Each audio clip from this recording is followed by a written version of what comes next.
Pittsburgh Steeler fans, welcome back to another episode of the Scho Bro Show. This is the Steel Curtain Network's editor, Dave Schofield, coming at you Tuesday night, just after 9 p.m. As a Steelers fan, where else would you rather be? And with me, as always, except when he's not, is my big brother, Rich. Big bro, how's it going tonight? We are yet 1 week closer to what I start calling getting down to the meaningful stuff. Yeah, next week, the anticipation will be almost uncontrollable. We will be on the eve of the Steelers reporting. Now, for those of you who noticed, I was able to, for several months now, I've just been saying Steel Curtain Network's Dave Schofield. I was able to throw the editor title back in there because as of Saturday, the Steel Curtain Network website is live. It's out there. We are producing content. Make sure you check us out. You just go to steelcurtainnetwork.com. That will direct you to the right spot. We are still working through bugs. We are still trying to fix things. We are trying to make it to look as great as possible. But now we've kind of taken where we were forced to split into two different entities. Back, we were informed in January, it split out in February to the middle of March. Now we're bringing it back together into one place where one entity, Steel Curtain Network, where you get your podcasts and the articles and everything. So for those of you that have checked it out already, thank you for the support. We really appreciate that. There. So now that I've got that, I will make a quick little plug on the website kind of thing. I like how the comment stuff works. There's pros and cons to what we have, and that's what we've got to keep trying to work through. Yes, what we need can to fix. It. You know what? I will say this. There is something to be said for a dislike button. I was going to say there is a dislike button. Well, it's not a dislike button. No, it's a thumbs up and a thumbs down. It's a thumbs down. And I like that you have the ability to say, hey, I really agree with what you're saying, or hey, I'm not sure you're going the right way. I don't know about that one. So, and the thing is, you have all those options for the article itself. There's where you can say that for the article. There's parts of it that are nice. Some people are saying they're having issues if they have to log in every time. I've dealt with that like once or twice on mobile, but as soon as I just hit one button, I'm in. I don't have to type in anything. But I haven't had any problems on desktop. I can tell you this, for those of you who don't want to get too much into things, there are some people that are struggling that they can't get to the website because the ultimate domain is a .app, because FFSN is going to be developing an app. We're hoping to have it out this fall. I'm not on that side of things, so I can't make promises that I have no clue about. But that's why the website's .app. We're actually in the process of securing a domain that even if you go to ffsn.app, it'll redirect to a .com domain, because some people are having problems. They say they can't access it at work because they don't, they're the filters and everything. We're on that. So if you're one of those people like, I can't go because of that, patience. We're getting there. We're getting there. So we're going to be there. We knew. Yeah, I'm not sure if everybody out there knew, but we had a good idea that yes, there were going to be some little bugs to work through, and the best way to work through them, honestly, you get to a point when you're talking website, you got to do it. Where it's just you go live with the website and figure out what bugs are left as you go. And that's why you don't go live the first day of training camp. You try to get stuff working out then and everything. Yeah. So. For those of you that are here, that are listening, that are here on YouTube or Facebook or Twitter, hopefully you found the correct Facebook. If that's where you watch, because it's the Steel Curtain Network Facebook page. If you've checked it out, thank you so much. If not, it'd be great to see you there. Because we're focusing on quality over quantity, you'll see probably even more of the authors, like even Jeff Hartman, in the comment section and everything as well. So for those of you that done that, thank you so much. For those of you that haven't, and you're like, hey, I'm here for podcasts. Guess what? That's what we're here for right now, too. I'm going to go back over there one last time, but this is going to be 100% Steeler related. Okay. All right. Shannon had, I think it was his first article go on there today, and it was talking about who's the greatest corner in Steelers history, and it really comes down to two guys. Mm-hmm. Was it Rod Woodson or was it Mel Blount? And Shannon, if you are listening to this 8 point time, hey, nice article. I jumped in the comments and kind of gave my 2 cents worth. Because actually, I felt like I actually had a little more info than what Shannon actually had for his story. And what's quite ironic is I got the info firsthand. Really? Firsthand. Yes, I was able to add some stuff in about Mel Blount that Mel Blount talked about at the draft party that I went to last year with that. That's right. That's right. I remember that. Yeah. In the live chat here tonight, you're still out there, Thaddeus. Hey, how you doing? I've been trying to keep the grass mode up there for you. So. Yeah. Yeah. And honestly, for those of you that are here listening, either in audio or with us live, Shannon's, this is part of what we're doing is we're trying to support both the articles and the podcasts together. So that was actually a great discussion and everything that they were laying out on the hangover yesterday as well. That Shannon's, sometimes it felt like we were doing the work for podcasts and then we were doing the work for articles and they were kind of disconnected. We're trying to, keep the discussion rolling and everything for both, which is what we're going to do tonight, because we're going to be talking about the 5 biggest questions going into Steelers training camp this year for 2023. But it's more than just questions. Right, Rich? Because you were, how did you say that to me when we went to do this? I was telling Dave before we hopped on the show that, we did this list last year. And the way the list was last year versus the way the list is this year for me is very different. Yes. Last year, I felt that the questions we were raising were almost out of desperation. Mm-hmm. Like things we oh my goodness, what are they going to do here? we had to know the answers to, because it was just, bad. The questions I have this year are more out of intrigue, more along the, I want to say that they're a little more, we're here, now what? Yes. It's just a little. It's not, oh my goodness, how is this going to work? Oh, how is this going to go to the next level? Things kind of like that. Yeah, it's just, I don't know. It was just a very different feel for me coming up with the questions I came up with this year versus the ones I had last year. So do you want to cover some of our ones from last year? Yeah. Before we do, real quick, because I know we like to talk. Sometimes we talk a little bit of news at the beginning.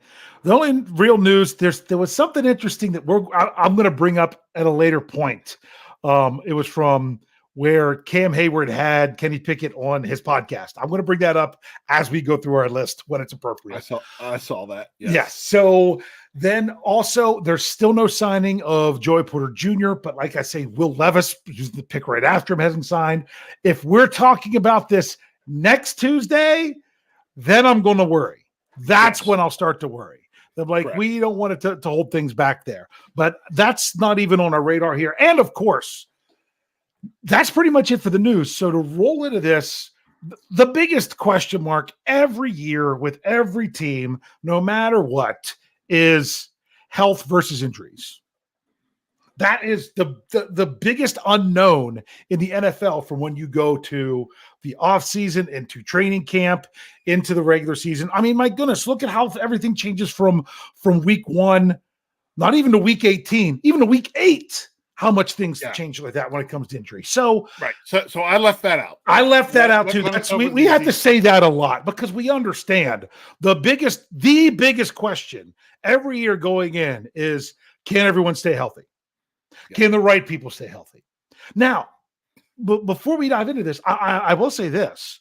I think outside of a few very key places, the Steelers can deal with some short-term injuries. I'm actually going to even talk maybe about that with one of them on Stat Geek this week. Obviously, we've seen last year with TJ Watt, right? TJ Watt goes down. That's a game-changing player.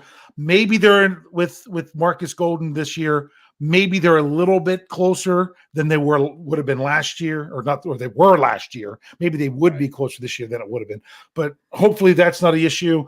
The Steelers all-pro player from last year on the back end, don't even want to say his name and associate stuff.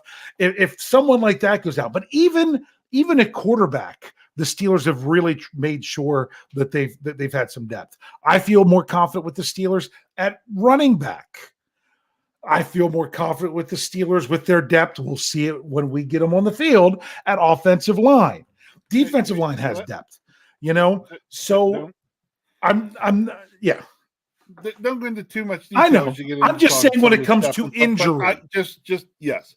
We've kind of removed injury. Talking about injury, that's low-hanging fruit because every team in the NFL could go and grab that. Yes. So we stayed away from that low-hanging fruit. Yeah. Now, here are the questions. Before you start, Pittsburgh Toddy just got done listening to Chicago's 25-6-4. Hey, great song. Love that. I'm glad you saw that because I didn't, because I was looking at our list from last year. Now, our list from last year, this was in no particular order because we overlapped some. We between your 5 and my 5, we had a total of 7 different things. So just to give you an idea of what those were from last year, some of these will show up again this year, some of them maybe not. So here we go. What does Matt Canada's offense look like now? We didn't know that going into last year with because of Ben Roethlisberger. Will the Wookiee?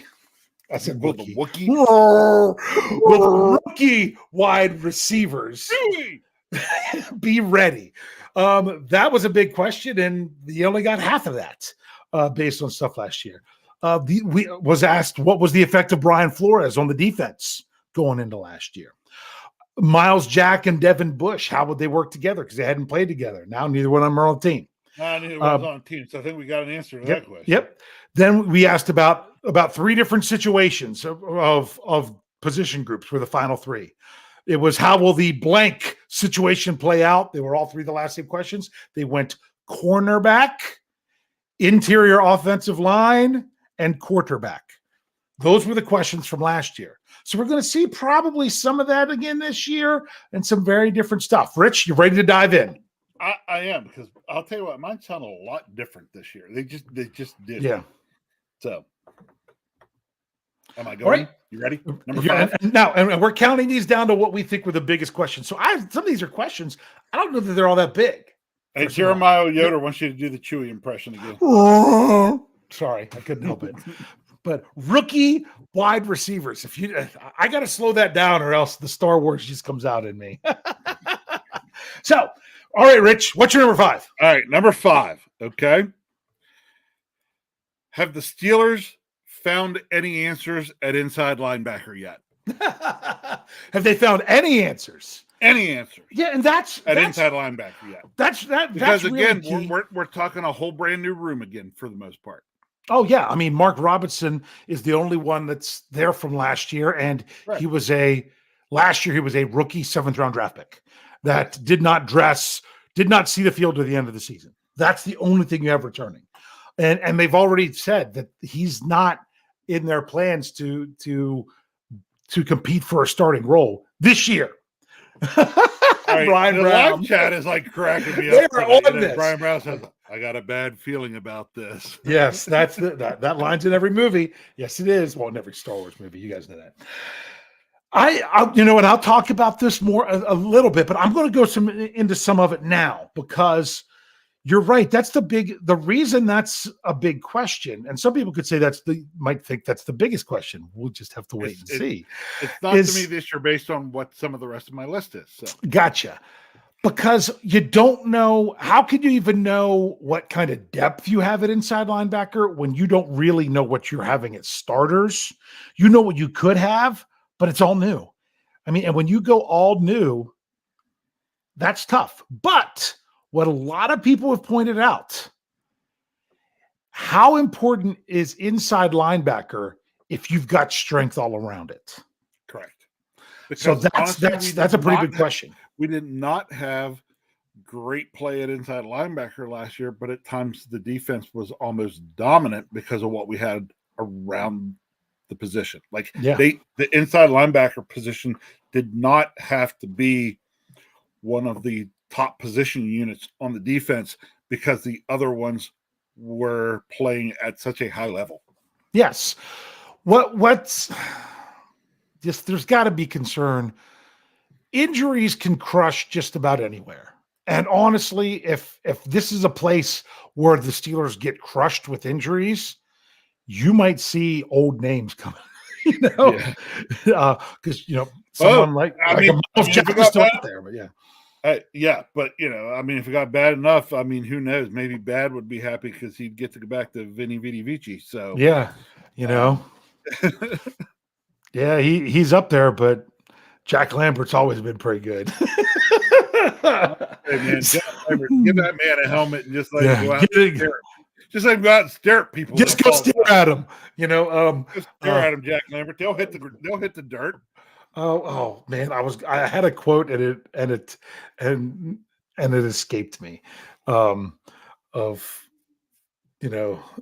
Just by looking at him, you can make it happen just by looking at him. Right. I'm going to go ahead and throw mine out there. Okay. And this actually isn't a huge question for me. It's just that it's like you said, these are more intriguing questions. What has us intrigued by this? I'm intrigued how the offensive line is going to come together, the cohesiveness of it. And this was based on actually in the comments of one of the articles today at steelcurtainnetwork.com. And that was someone talking about the offensive line. I'm like, I honestly, people might not like hearing it, but I've said it a good bit. I think the Steelers might only have one different starter come week 1 in Seumalo. That would not surprise me. Then maybe another different starter later in the season, of course, taking injuries off the table. And it's not a position where your reserve guys play. You had 3 offensive linemen last year play 100% of the snaps for the season, and a 4th one missed 1 snap. The other guys didn't play. You don't rotate in there. So the thing is that when I say with how cohesive they could be, you knew that was going to be a problem last year. This year shouldn't be anywhere close to the same level. So I find it intriguing because the answer could be they're good to go. That's why I think it's intriguing. More on that later. Okay, more on that later. Okay. All right. So, Rich, why don't you go ahead and hit us with your number 4? All right. Number 4. Now, this is slightly related to one to last year, but a little different spin. Does Matt Canada get to open up the playbook more? Go ahead now. Now's the time. Go ahead. Okay, yeah, but it kind of sounds like an article that I had run at steelcurtainnetwork.com. I feel like all we're doing is plugging the website. But no, this honestly was there because this was part of the news. And because of that, I brought it up as just a discussion topic on Cam Hayward's podcast. Why can't I remember the name of the podcast right now? Not Just Football. That's what it's called. Yes. Yeah. Not Just Football. He had Kenny Pickett on there. And some people were kind of intrigued and ran with the quote because some places didn't actually put the whole part of that part of the interview out on social media, because Cam Hayward's quote was this. This is what he asked Kenny Pickett. He said, Matt Canada isn't going to open up the playbook. So how do you feel about that? And Kenny Pickett's like, where'd you get that from? He's like, oh, I get it from, from 97 the fan, because one of the guys is sitting right there next to him. That who he was ripping on. And if you had to hear it to understand the sarcasm behind it. Now, I've heard different people. If it was written, or if people went back and put out what was transcribed, they forgot to do it in sarcasm font. Yeah, you didn't put it in sarcasm font. So the thing was, even the sarcasm with it, I've seen Steeler fans take different ways. Some of them are like, he's really being sarcastic only because it's true. I'm like, so you're saying it's double sarcasm to not be sarcasm? or they're like, because they're kind of making fun of the narrative out there when the team knows better, things of that nature. So yeah, that was the story there with Cam Hayward and Kenny Pickett. And if you know what I'm talking about, I've got a link to the video in the article there that you all could go check out, because it was pretty interesting. Or you could, check out the entire podcast wherever you get that of Not Just Football with Cam Hayward. Interesting stuff there. So yeah, so tell me more about why you had that as your pretty intriguing question. Last year it was more of we were wanting to start to see what Matt Canada could do after switching from Ben Roethlisberger to, at the time we had no idea who. Yeah. Then when you get around, you got, again, 2 new quarterbacks coming in, one of them a rookie. You wondered, how much of the playbook did Kenny Pickett really have? How much did they try to say, hey, we're not going to dump too much on him because of, we don't know. That's why that's why I have it as a question. Basically the other way I could have said that, I could have focused. I said it that way, of course, because of what happened on the podcast today. But really the way I could have said it was, is there more in Matt Canada's playbook that we haven't seen? And you know what? There is. Yeah. But the question is, will we see it? Right. There's so much you have to do when it comes to a rookie quarterback. This was Mike Tomlin's first time ever dealing with a rookie quarterback that you're trying to build for the future. I'm sorry. Yes, I know it was really his first year after he didn't dress his entire rookie year when Mason Rudolph came in 2019. But that was with the full expectation that Ben Roethlisberger's coming back in 2020, which he did. Yeah. So it was a little bit different situation. Kenny Pickett was your number 1 pick, 20th overall, first quarterback off the board. If the plan isn't for him to be your quarterback for at least 4 or 5 years, then why did you even bother? Obviously, that's the plan. But when you are going to be getting a quarterback, it's not just short-term, it's long-term. You really have to look at that. People still complain that Kenny Pickett didn't start right away. I love that he didn't start right away, because you know what Coach Tomlin did? He didn't set him up to burn out at the end of the season with the infamous rookie wall. Whether he did it on purpose or not, I can't say. I've never been able to ask Coach Tomlin that. And honestly, not just that, as a first-round quarterback, to not have to start those first couple games, really, you took some pressure off of him. Yeah. Like it was going to be pressure enough. If you could ease that pressure in any way, why would you not consider easing that pressure up? Yeah. And then they're like, well, I still thought it was very questionable to bring him in at halftime in week 4. I'm like, is that really the best time? But guess what? We're not with Kenny Pickett in the locker room. We're not out there coaching him and everything else. Maybe Coach Tomlin's like, you know what? Maybe the best thing he needs is to not have the anticipation of his first NFL action in the regular season building up all week. Maybe it's better for him to just get it at halftime, do what you can do. See if you can bring us back, which he did, but unfortunately they ultimately didn't win the game. See how things go there, because obviously they weren't going all that great before halftime. And then he's actually got some action under his belt that he can build upon in his first week of preparation to start. That might have been the thought process there. We don't know for sure. But there's a lot of things that they did with Kenny Pickett. And like you said, they didn't have hot reads is one thing that Pat Freiermuth said. Are they not trying to put too much on his plate? Or were they not trying to create a paralysis to analysis? All those kind of things. So we're kind of getting off on another topic here, though. But anything else? Because we'll come back to that. Anything else you want to say there about the Matt Canada thing?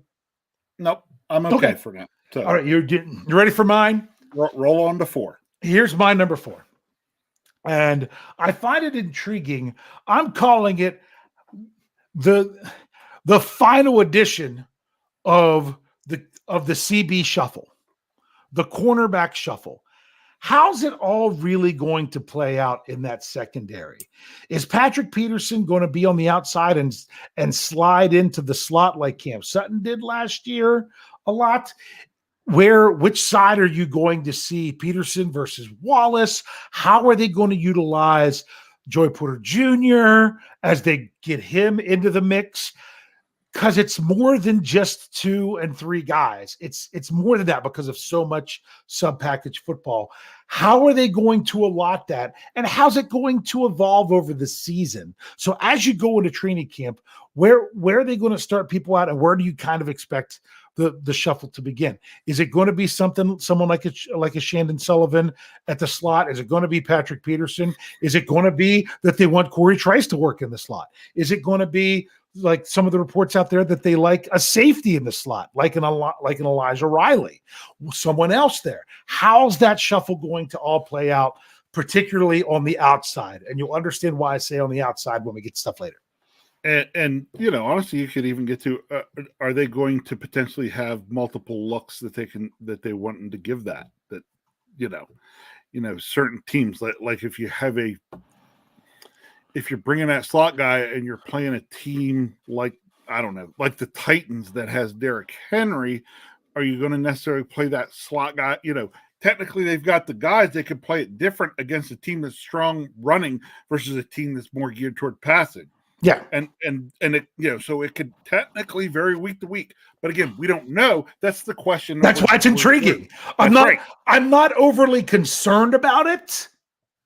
So that they didn't say the 5 most concerning questions. We said the 5 biggest questions, and we're kind of giving you that we're taking the angle of being intriguing. I'm intrigued by how it's going to be, and we'll see it at the beginning of camp, and we'll see how it evolves throughout the preseason, and then ultimately how it ends up with week 1.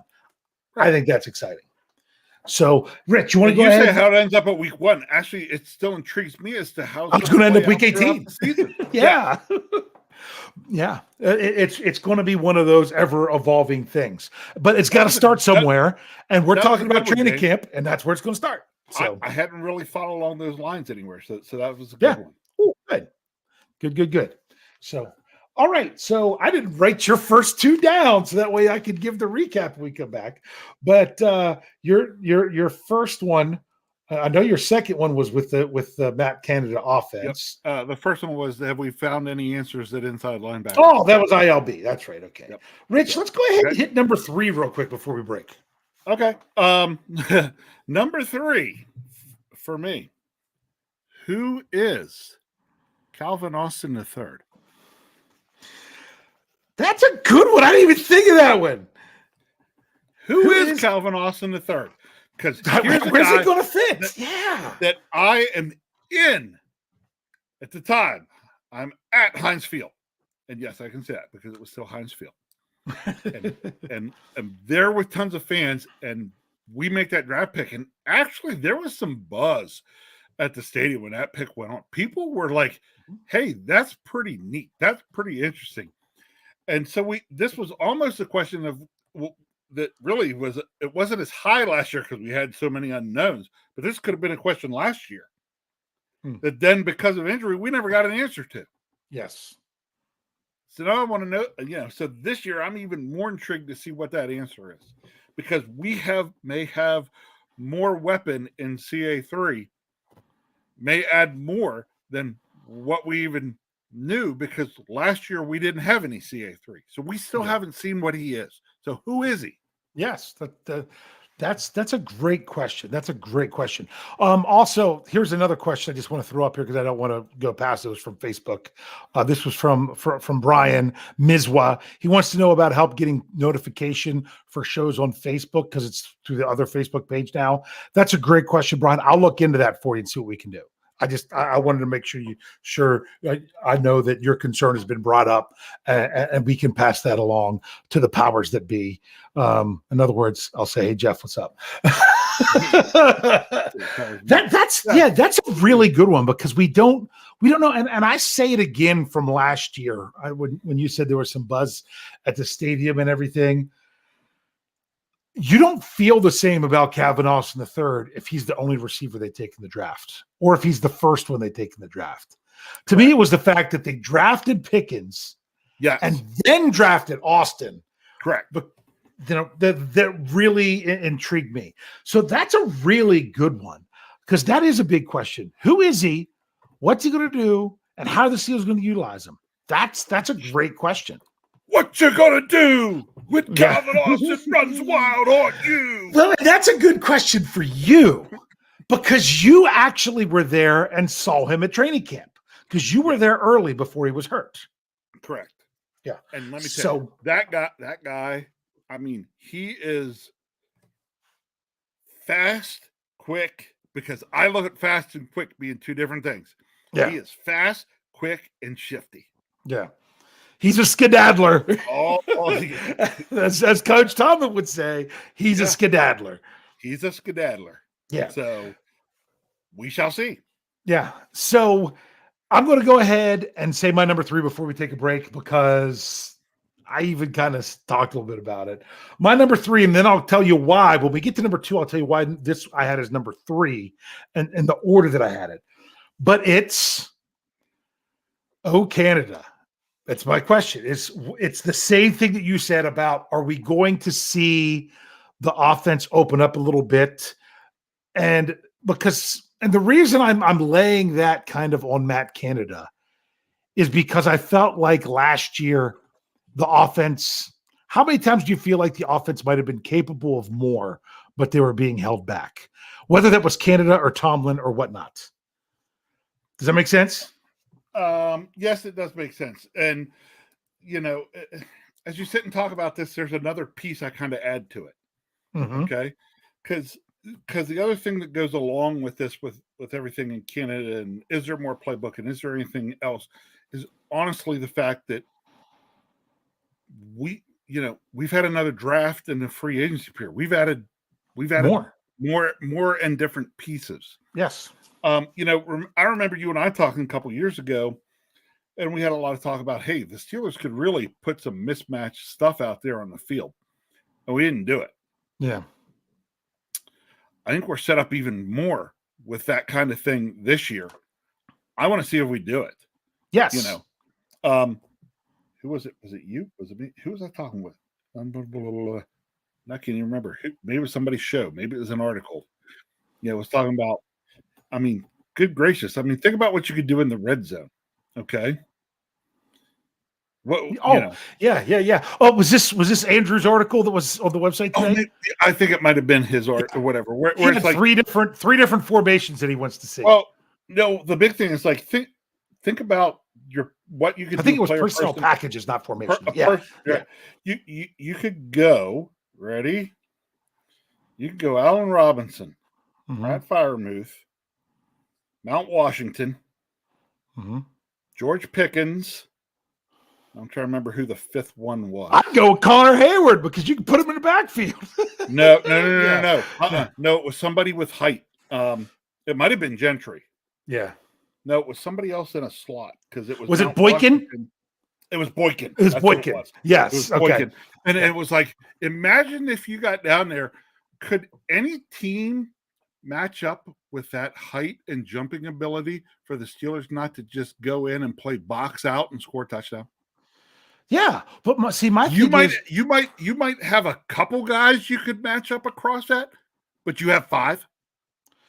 You know what I'm saying? Yeah.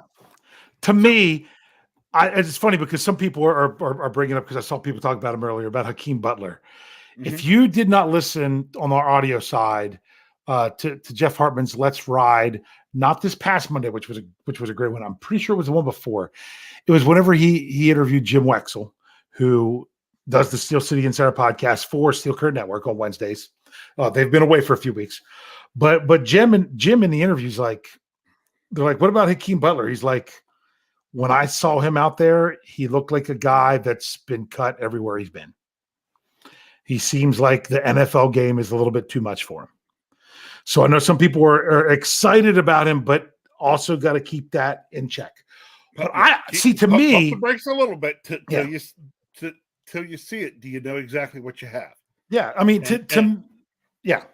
exactly. I about Jeff's most hated word out there for as much as you want. Yep, potential, but the other guys were, I would like to see a package with either Jalen Warren, Najee Harris, doesn't matter, running back.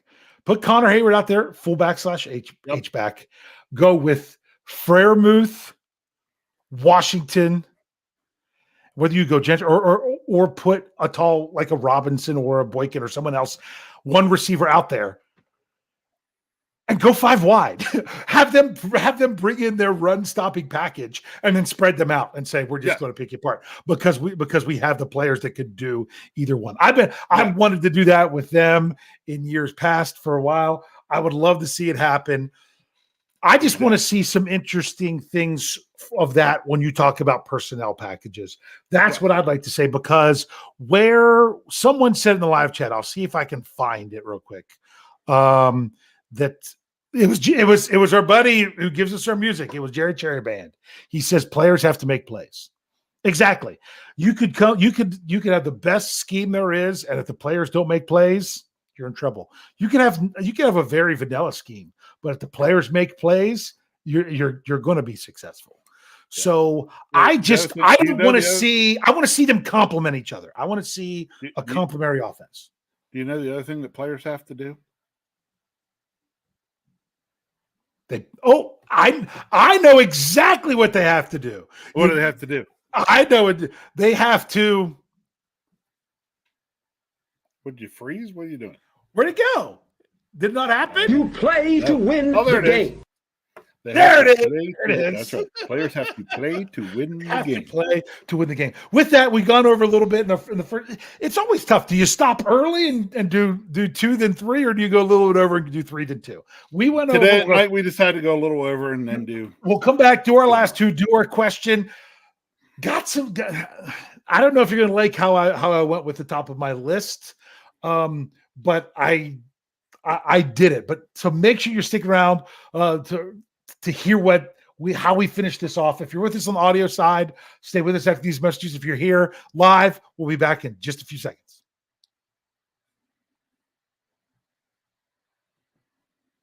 Alrighty, Pittsburgh Steelers fans, we are rolling on here with the Scho Bro Show. Big Bro Rich, you're still with me, as always, except when you're not? Yes, and tonight I'm with you. No. Yeah. You having fun? It's been a long time since you weren't. Come on, you look, you know this. Anytime you and I are together and be talking Steelers football, it's going to be fun. I'm having fun because we always, people would have laughed if they'd have seen us on vacation a couple years ago. You and me standing in the surf, watching the kids in the water, talking Steelers football. That's what and having a blast. That's what we do. That's what we do. All right, so here we go. The counters down, inside linebacker, the Canada offense. Then who is CA3, which I thought was a really good one. What do you have for number 2? Number 2, as I said to be mentioned later, how quick does the offensive line gel? Okay, so but I asked this one early. You asked this one later, and the reason I asked this one later. Yeah. Go ahead. And I'm going to go ahead and give my reason for putting it later on the list is into what I see as more important. Okay. And the reason being is, when did the Steelers offense and the play of the Steelers really start to come around last year? As that offensive line gelled, things got better for the Steelers overall, partly because they controlled the ball more, and in controlling the ball more, allowed the defense to not be as winded, which led to overall better play by the Steelers as a team. The quicker this can happen with this line, because you're adding probably at least 1, potentially 2 new pieces, the quicker it happens, the faster things take off for this team. I agree. I wholeheartedly agree with everything you just said. Now, do you want to know why? I know. Just you wait. I know that the reason I put it at 5 rather than up at somewhere like 2 is it's because not a concern for you, is it? Because I think they're going to roll with 4 of the same 5 starters from last year to start the season. I do. I don't think they're going to rush Broderick Jones. And I've said it so many times, and people were so good. He was the first round pick. They traded up for him. They traded up for Troy Polamalu when he didn't start a single game as a rookie. Right. Same thing. Now, the point is, when you have someone that you can get where you get them, that really they would be so much higher that they just don't have the experience. and you have it at a position where you don't have to throw them into the fire, then don't. Bring them along, and you could have something magnificent if you don't rush it. So, yeah. Brian, stop the ideas, live chat. Just wait. Just wait. Just wait. I've already got it in mind. So, Rich, I love that we both had it. We both knew it. The question is, how intriguing is it? And that's the only reason I had it down my list, is because I think early on they're mostly going to be, especially I understand why you had it lower, because to you, and I agree with you, there's not as much to do to Joe. Mm-hmm. I put it higher because of the recognition that it took the gelling of the offensive line last year before the team as a whole took off more. So it's you can base your importance of it. It depends on the scale you're putting it on. I put it on a slightly different scale than you had it on. That's why I had it higher on my list. I mean, my goodness, we thought it was a dumpster fire after the preseason. It was not good through the preseason last year. Then it wasn't as bad as we expected to start the season, and it got even better. Correct. So my thing is, if you can pick up somewhere in the middle there, because to me, the one starter that I'm very confident is going to be starting for the Steelers that wasn't on the team last year is Isaac Seumalo. And he's already coming in and having guys that have been there. Like James Daniels said, he's helping me and showing me what I should be doing. And I've already been here a year. That's how much he's picking it up. So that's just the kind of guy he is. So especially, that's why I love listening to Steel City Insider on Steel Curtain Network, is to hear Jim Wexell talk about some of those things and some of the stuff that he said about Isaac Seumalo. I'm just like, that guy, if the guys around him have already had to, because it's just a different blocking philosophy from Pat Meyer. It's what it is. So, but once you figure it out and get going, you've got it. If you've already got the majority of the guys that have done it, and then someone else that is picking it up as the others around you have it as well, I think they're going to be in a much better place this year. I really do. Okay. I really do. And that's part of the reason why I don't think that it's going to be Broderick Jones to start, is because it is different than what you see most places when it comes to what with their punch first mentality when it comes to pass blocking. All right, so my number two, it's funny. We'll have to see if we need to talk about it. It's a big question, Dave. Let me just ask you one question. Okay. Who does number two work for? All right, for me, and that is, I'm talking one Kenneth Shane Pickett. What my question is how much progression are we going to see, and how early are we going to see it? How much does the crazy work in the offseason that he's done, how early is that going to pay off in the process when you come in and we had huge questions at quarterback of who it was going to be, how it was going to play out? There is not a question to the hierarchy quarterback right now. There really isn't. For those of you that want to argue about it, sorry, there's no question with the Steelers. It's Kenny, it's Mitch, it's Mason. Correct. That's and it's not that anybody has any expectation for it to be different than that. So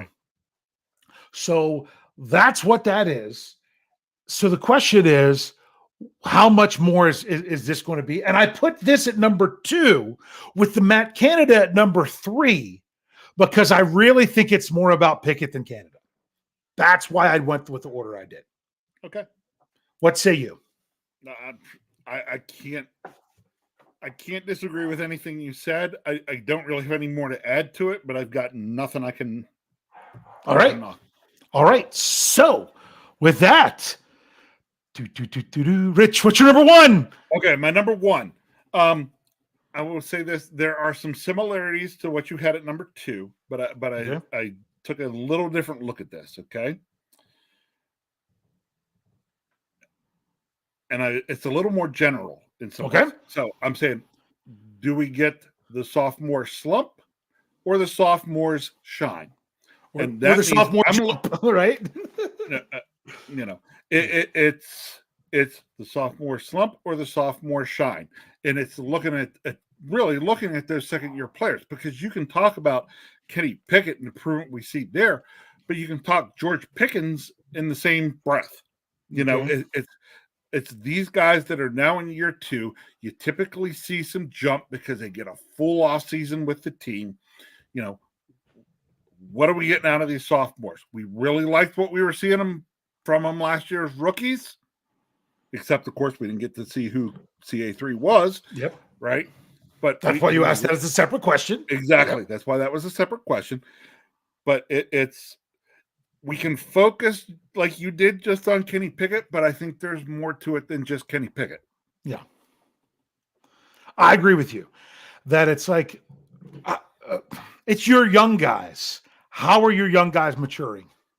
Yep. Okay. It could, I mean, Jalen Warren, he's going into year 2. That's another one that sometimes you don't even think about. That's one. Just because he came on so well in year 1. That's why I didn't limit it just to talking about Kenny Pickett. Kenny Pickett, of course, is number 1 on that list when we're looking at it. The focal point should be there because of the position that he plays. But there are plenty of other guys that were big-time contributors to the team last year in that first year that we want. I have that same question about them. Yes. Here you go. I like this from Steelers Freak. Hey, boo-boo. It says, Pickett is too old for a 1-year setback. He has to elevate his game now. I'm not. There's nothing to disagree with that. Yeah. I mean, that is a fair statement. Yeah. A fair statement. Yep. Yeah. So I get that. All right. You ready for my number 1? Right. Yeah. Do you need a drum roll or, No. Okay. How about if I get okay, no drum roll, but how about a oh, there you go. a different kind of drum roll. So you went with it. You kind of combined to talk about multiple things in one, and that's what made it your number 1. Yeah. I'm doing the same thing. Good. And that is this. I want to know. I'm talking about the middle V of the D. Now, what do I mean by the middle V? Start with the ball and make a V right off the ball. And I think that's where your questions are on defense. Yes. So that's real. That's what I'm going. When the Steelers are in base, if they have a nose, is it going to be the Keanu Benton is going to play nose, or is he going to play more tackle? Is it going to be a Montravius Adams? Is it going to be an Armon Watts? Is it going to be a Braden Fajoko? Either way, they're not going to get a lot of snaps. But you have to say whoever's there is going to be interesting with what philosophy the Steelers are going to go with at that. So that alone would not be intriguing, in my opinion. But then you add the next level of the V, because you're getting a little bit wider as you come off the ball, and you've got 2 inside linebackers. You brought this up at number 5. I have this grouped together to make it number 1. So you talk about the nose, You're talking about the big question marks, simply because they've never taken a snap in a Steelers uniform at inside linebacker. Potentially. I mean, unless because you're talking about sophomores. What about Mark Robinson if he makes the big sophomore? Mark Robinson win a spot? The thing with Mark Robinson is he's not just a sophomore. He only played 1 year at the position in college. So he's got 2 years at linebacker under his belt. So that's why the Steelers are saying he's more, we are all right with him taking more time to develop, is in essence what they've said, that they're not expecting him to be in the hunt for a starting role. It's all right if his progression is a little bit slower. You can do that with a 7th round draft pick. But as the V goes on, to me, the one middle part of that V that is there for you. Okay. Okay. Come on, Rich. You can't bring up comments. I can't on the screen and not let the audio only people know what's going on. But they're making a dirty reference because I'm talking about the shape there. But I wanted to include safety in that because that's once again middle of the field. Minkah Fitzpatrick is going to be Minkah Fitzpatrick. But how are the Steelers going to roll out Minkah Fitzpatrick? And what are they going to do with the other safeties? What's the plan? Are they going to have safeties support the inside linebackers when they go with their dime or even dollar packages and stuff like that? Is it just going to be safeties, or we're going to have no inside linebackers on the field? How are they going to do that? What is the philosophy? Is it going to be KZ deep and Minkah roaming? Is it going to be Minkah deep and Keanu Neal coming up into the box? Is it going to be both? Are you going to see a lot of three safeties? There's a lot of things that are intriguing about that. They have a plan with what they're going to do at safety. We're just not really sure what that plan is right now, but that's exciting. So to me, from nose to inside linebackers, it's like one player at level 1, 2 players at level 2, and at least 3 players at level 3. That's why I said that it made that V shape that now everyone's taking too dirty. All right, Rich, go ahead. I can't talk right now. I can't talk right now. I can't. So okay.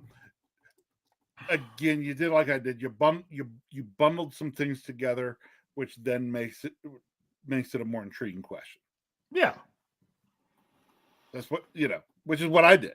Yeah. You looked at things a little more general and not as specific. And it was nice to be able to do that this year, because I felt we had so many specific questions we needed answered last year. It's nice to not have so many specific, but to be able to think of the offensive or defensive side of the ball more broadly.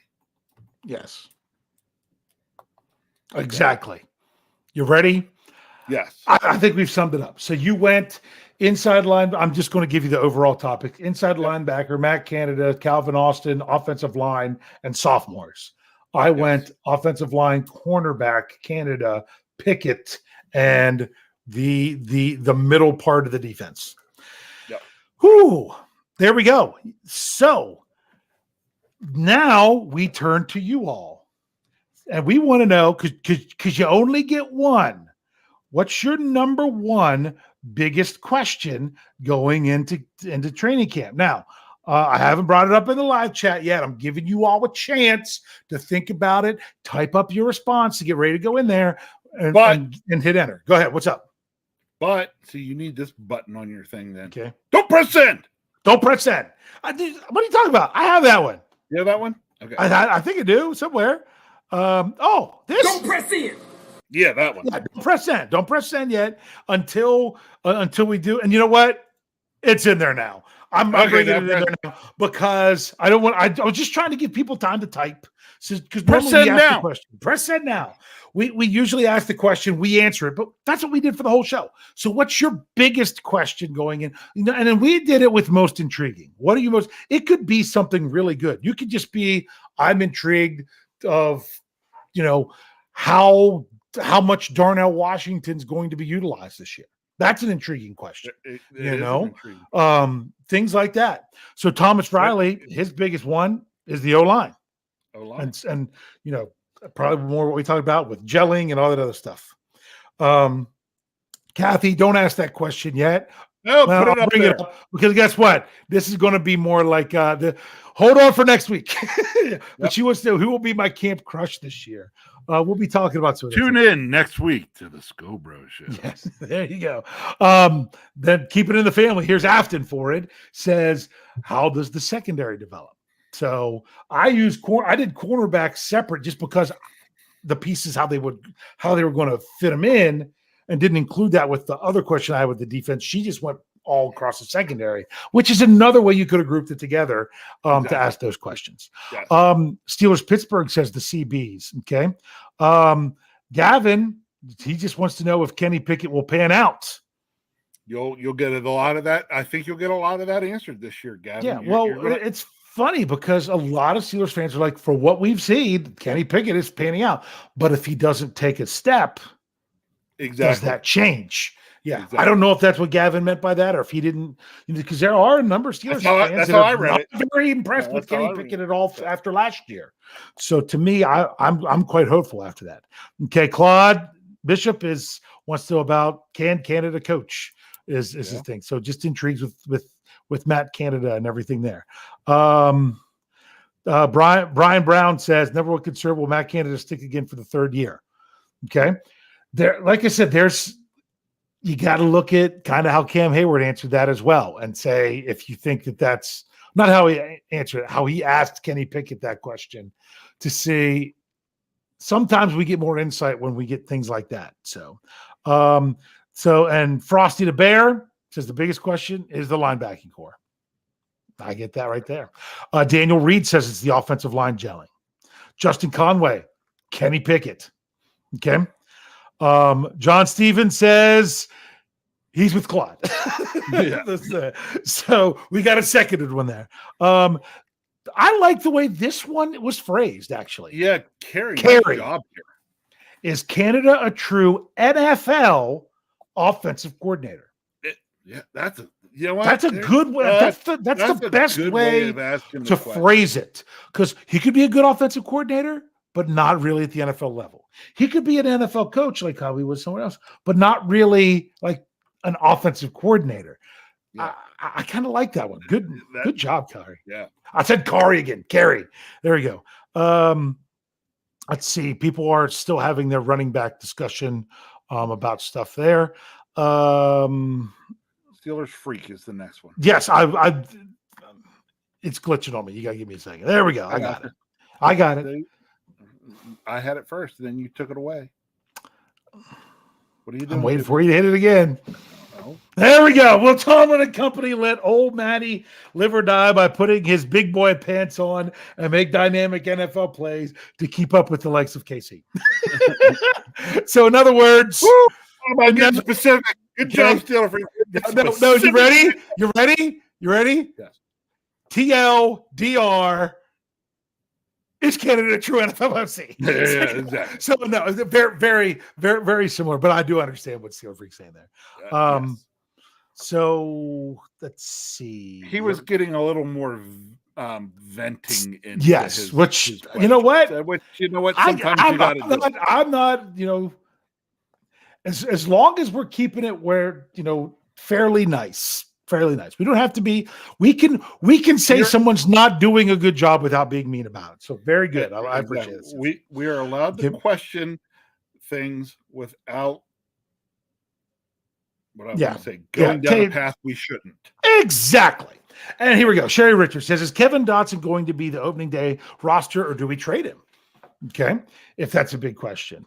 To me, I'm like, don't trade away your depth right away. Unless something, if it really, unless you get an offer you cannot refuse. Got to get an offer you can't refuse. Okay. Oh, here we go. Aquatic Life. Which rookie will be ahead of the class on this team? A potential starter. That's a good one. How's that good? Right? Because you know what, there is a good chance that somewhere in this rookie class, someone could win a starting position by the end of camp. Yeah, which comes right along with doesn't have to. No, it doesn't have to. But here's one: will JPJ and Trice be major contributors? Yeah, yep, exactly. Okay, Jeremiah Yoder says Patrick Peterson. Did it come up? I clicked on it. I will try again. There you go. Okay, Patrick Peterson gelling with the secondary. Yeah, to me, I think he's enough of a veteran. I don't know how much he'll gel. Communicating. That's what he's meaning there. Which, spot on. How will with the younger guys in the secondary? Communicating, mentoring. Yes. Being the leader. Being a good leader of that, especially the corner group. But you got to look at it too as his work also with the safeties, because you're talking about a guy in Patrick Peterson and a guy in Minkah Fitzpatrick. I mean, it could be a match made in heaven. It could potentially be a marriage on the rocks. It's like, hey, sometimes things look like they would work out really well, and they just don't.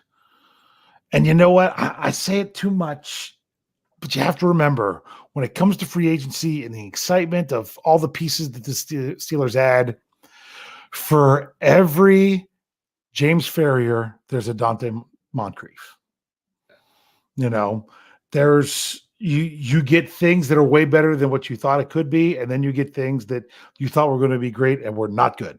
This is a good one here I want to bring up. Seth Bell says, biggest question is how much free reign do they give Kenny to have options and audibles and a chance to change the play at the line? I said that's a big one for a while. You've got to have the ability to read and adjust what you're doing in a play. And that will go a long way into whether he has a sophomore slump or sophomore shine. Exactly. Okay. So. George says, concerned with Canada. Okay.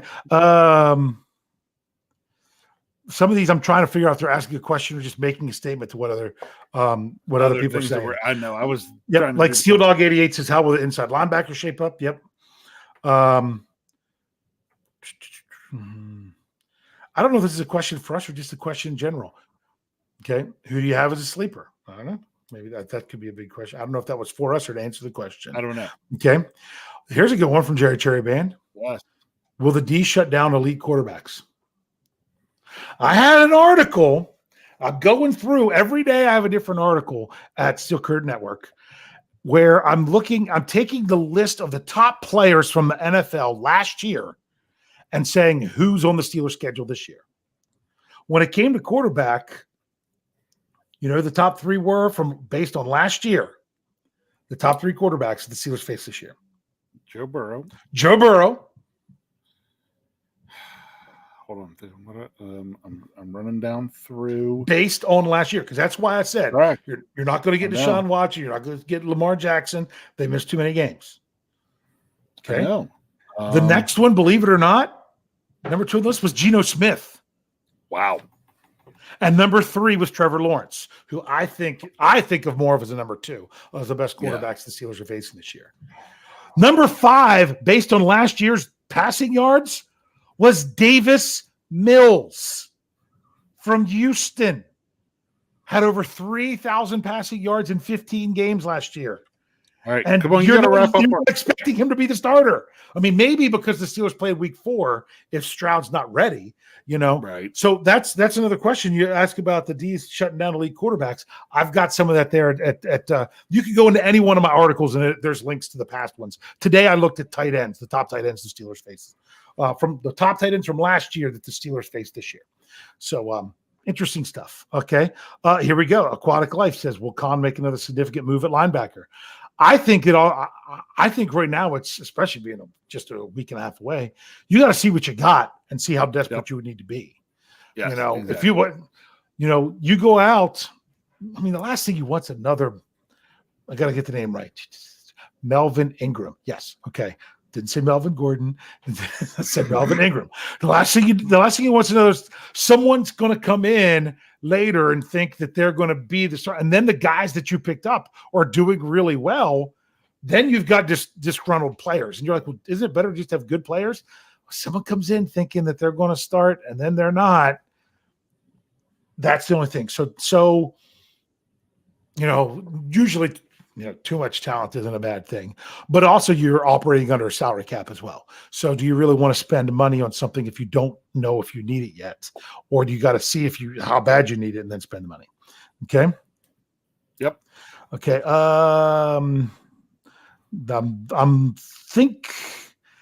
I think we pretty much got it.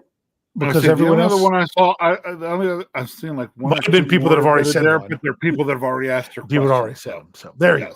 So really good discussion. That next week we'll do our. I'll go ahead and tell you the topic. We're doing our annual. Who's your?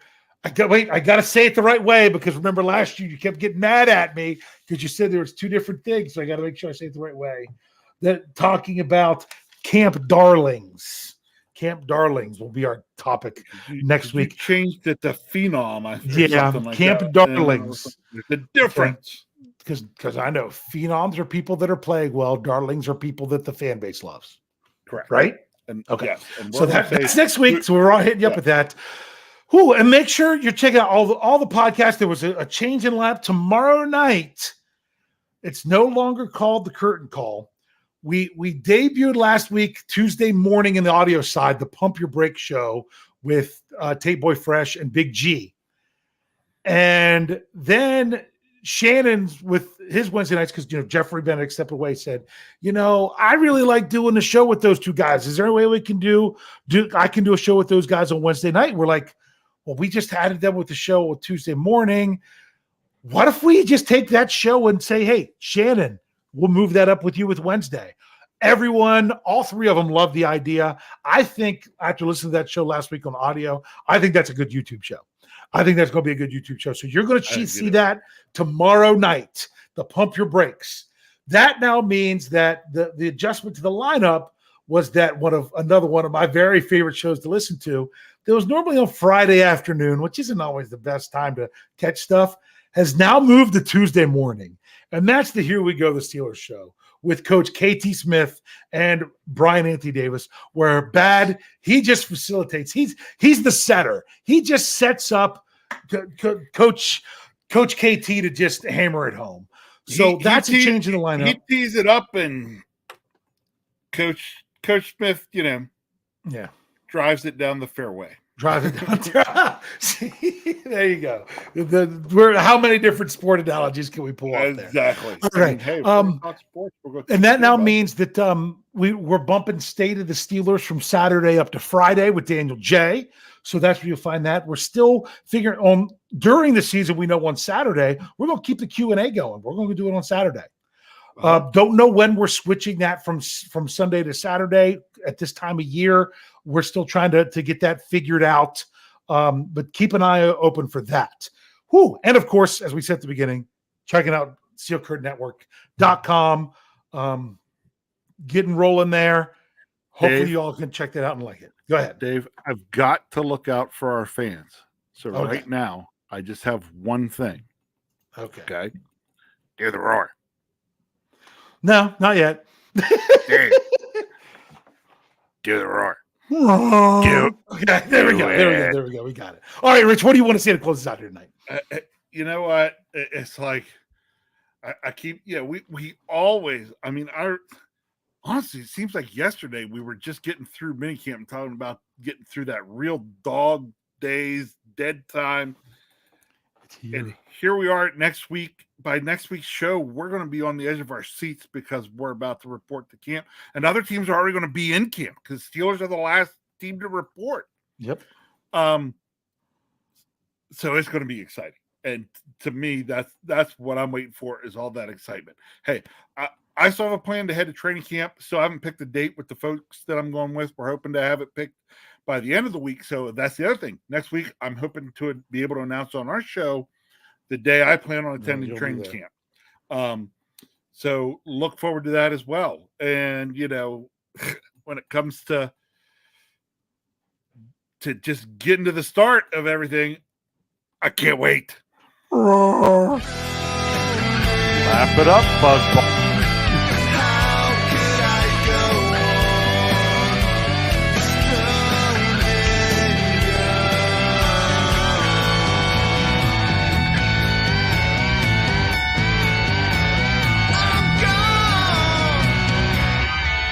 Can't wait.